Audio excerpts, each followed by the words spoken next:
Hey there guys, what's going on? So our gradual descent into the fall and the change of season continues, well, all around us now. And with the arrival of that state of mind comes the arrival of many shiny and high-profile little blips on the musical radar to get to talk about.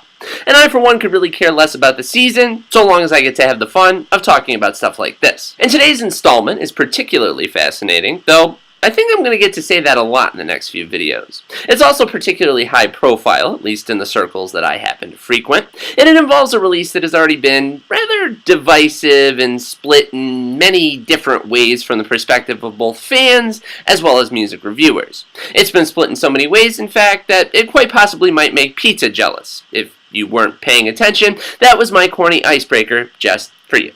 Anyway, I'm here to set the matter straight on this record, provide a definitive opinion that will, if nothing else, create a bridge between the lovers and the outright hate being thrown at it.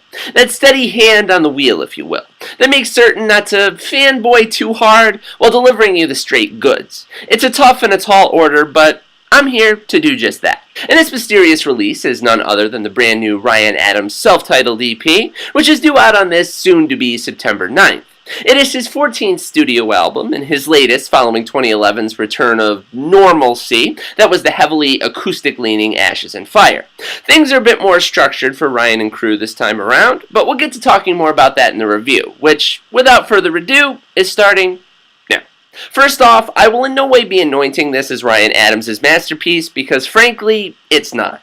I've heard that more often than I can count in the last few days since this started to stream online on NPR and all that, and I can say without hesitation that that is, at least from my subjective point of view, absolutely incorrect.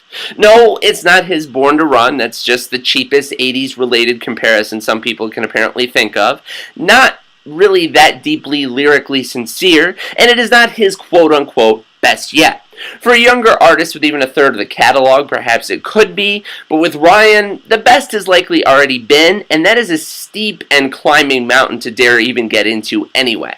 What this release happens to be, however, is many favorable things. While it may not be Born to Run exactly, it is a deftly nimble love letter to the 80s music Adams has always seemed so inexorably tied to throughout the years, from Husker Du all the way down to the Smiths. And while I'd say it's not quite up to par with other recent efforts in that vein, like the latest The War on Drugs record, for instance, it succeeds because it sounds like Adams is more at ease living in this element with an album of sound that, even all these years in, sounds new for him, which is really quite impressive. Unlike later studio albums Easy Tiger and Cardnology, the self-titled works in much the same way as Ashes and Fire, simply because it sounds more natural.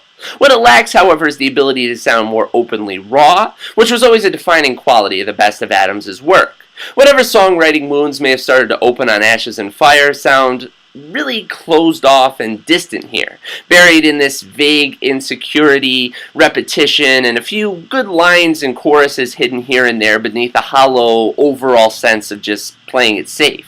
And while that may simply be a product of maturity, separating the balance of the soon-to-be 40-year-old Adams from the destructive ache of his 20s, songs with the potency of My Wrecking Ball, Shadows, and Kim are still strong, but they feel like they're missing the sting of urgency that's made his songwriting so uniquely signature to himself in the past.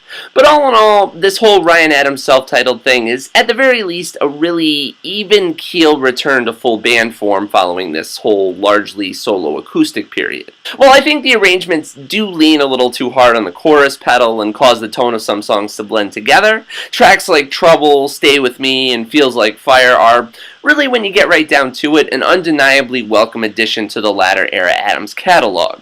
And instead of relying more heavily on initial singles like My Wrecking Ball or Give Me Something Good, these songs are largely more complementary to each other, which adds to its overall strength.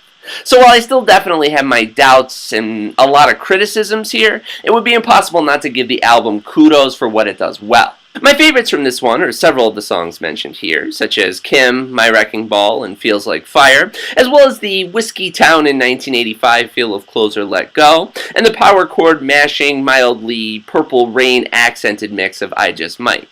Ryan Adams' self-titled album is a push and pull battle of both strengths and shortcomings, because while it does benefit from its 80s inflected sound and a more radio-friendly simplicity that ultimately does come off as endearing. That very simplicity hurts its lyrical side and gives off a lack of urgency that feels half-baked at best. I give it a soft 6.5 out of 10, with the potential to grow over time, and with a vinyl.